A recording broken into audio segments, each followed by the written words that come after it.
Sabilil Maisha, Ardi Rizal Mubarok, Hadir. Ari Marta Utama. Oke, terima kasih. Baik, hari ini materi kita tentang motivasi dalam ilmu pengantar manajemen, gitu ya. Jadi meninjau aspek motivasi kalau ditinjau dari sisi ilmu pengantar manajemen itu seperti apa sih, gitu ya. Oke. Baik, Bapak ingin tanya dulu nih, kira-kira motivasi apa sih? Ada yang bisa jawab nggak? Namanya siapa? Namanya Aida. Menurut Aida, motivasi apa? Motivasi itu adalah sebuah dorongan. Dorongan ya? Iya. Dorongan untuk apa kira-kira? Dorongan dari dalam diri kita sendiri untuk melakukan sesuatu. Untuk melakukan sesuatu. Baik. Mungkin ada yang lain? Baik, kalau untuk laki-lakinya mungkin ada yang menjawab. Namanya siapa? Nama saya Imam, Pak. Imam. Baik. Menurut Imam, motivasi itu apa sih? Motivasi menurut saya itu sesuatu yang bisa meningkatkan kinerja individu. Kinerja individu. Bagus ya. Kita beri aplaus dulu untuk teman-teman.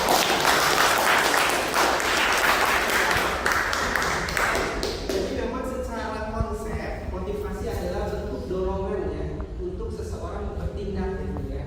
Jadi kalau misalkan Aida gitu ya, Ali punya Ali apa Adi ya?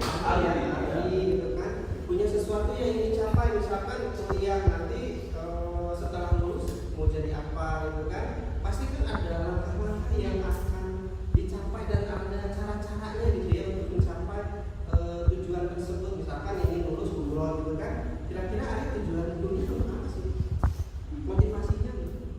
Baik, kalau untuk yang putrinya mungkin motivasi kuliah itu kan apa sih yang jadi motivasi kira-kira siapa ya? Ada yang mau angkat tangan atau masih mau ini? Yang mau bercerita silakan boleh. Ya Pak, mungkin motivasi saya berkuliah itu untuk mendapatkan ilmu yang bermanfaat dunia dan akhirat, karena itu juga keinginan orang tua saya ya Pak, dan keinginan saya juga. Terima kasih.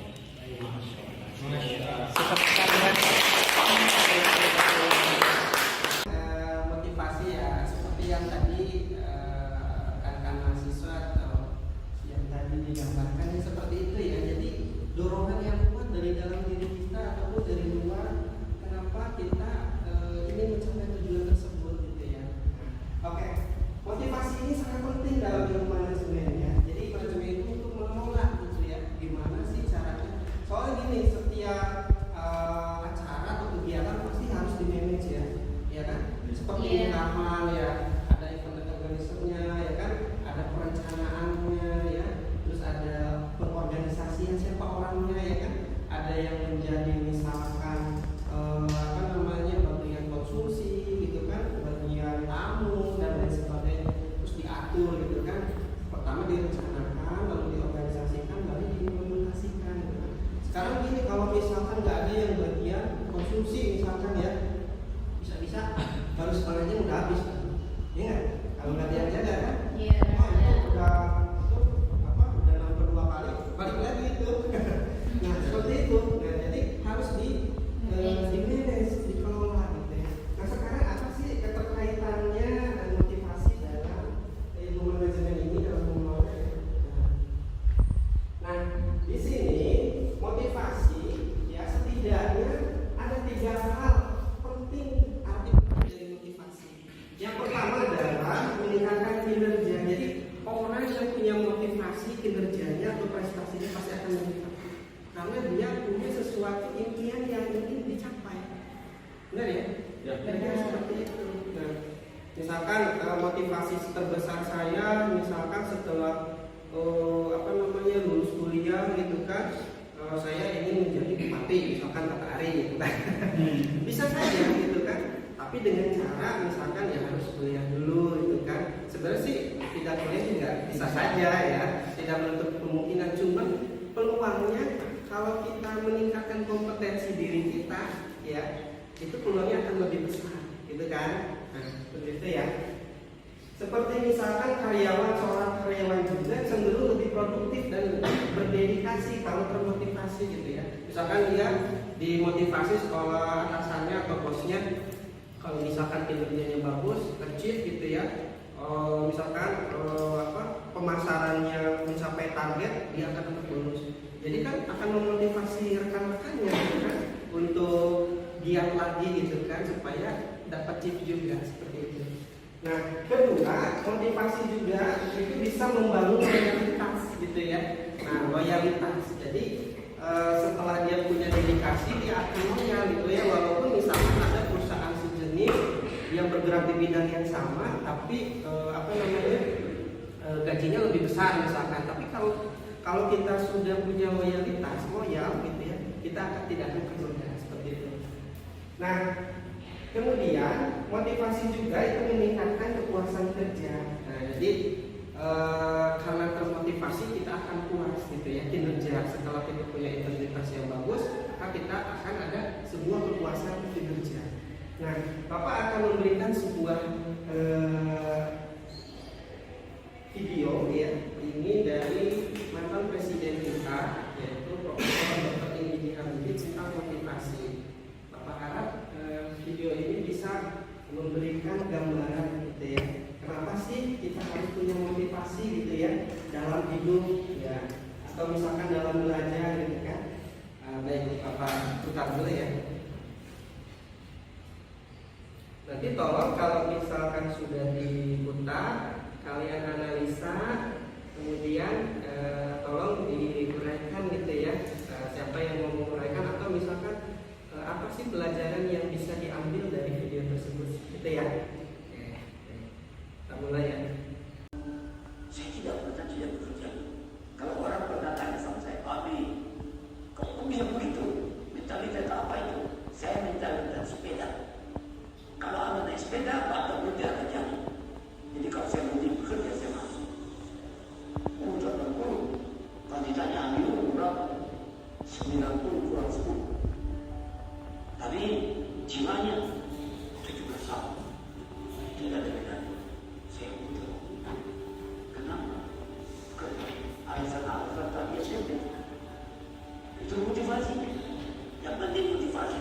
Semangat saya itu datang atas keyakinan dan kesadaran bahwa saya ini manusia, butuh dari masyarakat di mana saya hidup. Karena saya dan keluarga saya dulu dan sekarang dan masa depan agar ada bagian terpadu dari masyarakat ini. Kalau masyarakat ini makmur, ya keluarga saya itu makmur. Karena itu saya terus tidak memilih. Saya bilang tidak ada gunanya Anda IQ-nya tinggi tapi pemalas, tidak memiliki disiplin. Forget.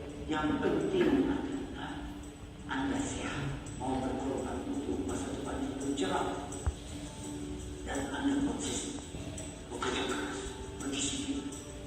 Saya bersyukur sejak saya lahir sampai sekarang saya mampu membuat sesuatu antara hidup atau budaya dan penelitian ilmu pengetahuan dan teknologi.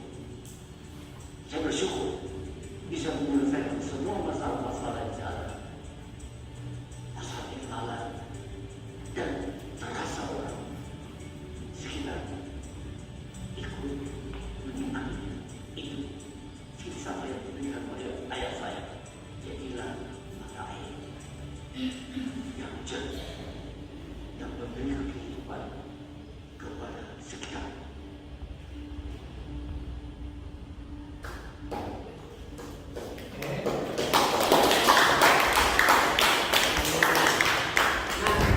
Kira-kira menurut kalian motivasi apa sih yang menjadi alasan atau motivasi terbesar mantan presiden kita tadi di video tersebut? Kira-kira apa? Ada yang mau jawab itu? Bebas? Tanggapannya Bapak mau tahu? Siapa ya? Ada yang mau jawab? Atau Bapak tunjuk? Boleh ya, Bapak tunjuk ya? Boleh. Ini yang ini. Ya Pak, mungkin motivasi saya berkuliah itu untuk mendapatkan ilmu yang bermanfaat dunia dan akhirat, karena itu juga keinginan orang tua saya ya Pak, dan keinginan saya juga. Terima kasih.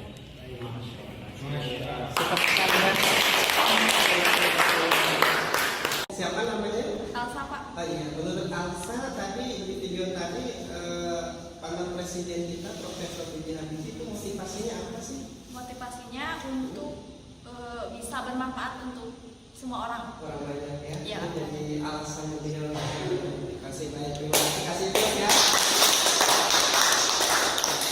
Baik, kalau untuk laki-lakinya mungkin ada yang menjawab.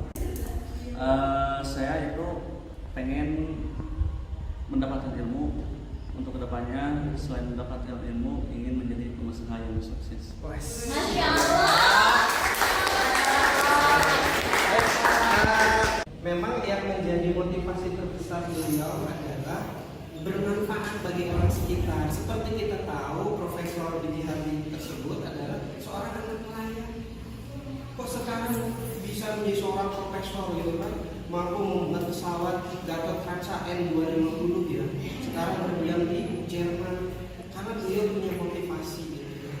Jadi merasakan dari bawah gitu ya. Jadi orang susah gitu kan, serba sulit gitu kan. Nah, ketika beliau punya motivasi tersebut, ketika sudah di puncak karirnya, ya beliau ingin bermanfaat kepada orang lain, membantu sesamanya. Seperti mana halnya dalam keterangan sebuah hadis, sebaik-baiknya manusia adalah yang bermanfaat bagi orang lain. Seperti dikutip dalam sebuah keterangan, intan surkum ya surkum. Jika kita menolong orang lain yang dalam kesulitan, maka Allah akan menolong kita. Nah, itu jadi dasar pedoman kita ya. Baik, selanjutnya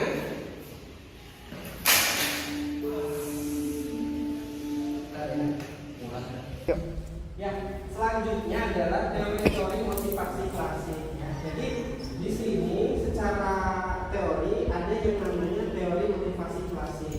Itu ada teori Maslow hierarchy of need, kemudian Herzberg, two factor theory, yang terakhir adalah Gregor teori X dan teori Y.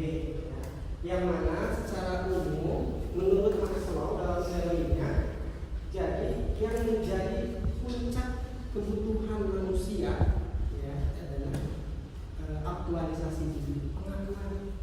Jadi dia bekerja, kuliah dan apa-apa segala macam hal tujuannya hanya satu, apa? Aktualisasi diri, diakui oleh orang lain. Itu menurut teori Maslow. Yang kedua, menurut teori itu faktor teori, ini mengidentifikasi dua faktor yang mempengaruhi motivasi. Pertama faktor higienis, yang kedua faktor motivator.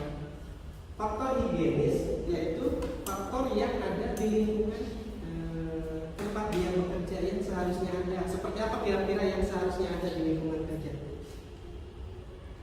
Ada yang tahu? Pemimpin. Nah, siapa namanya? Aida, Pak. Aida ya, oke. Menurut Aida yang harus ada itu pemimpin ya. Ya. Kemudian ada lagi yang mau jawab selain adanya pemimpin, apa kira-kira? Kaki.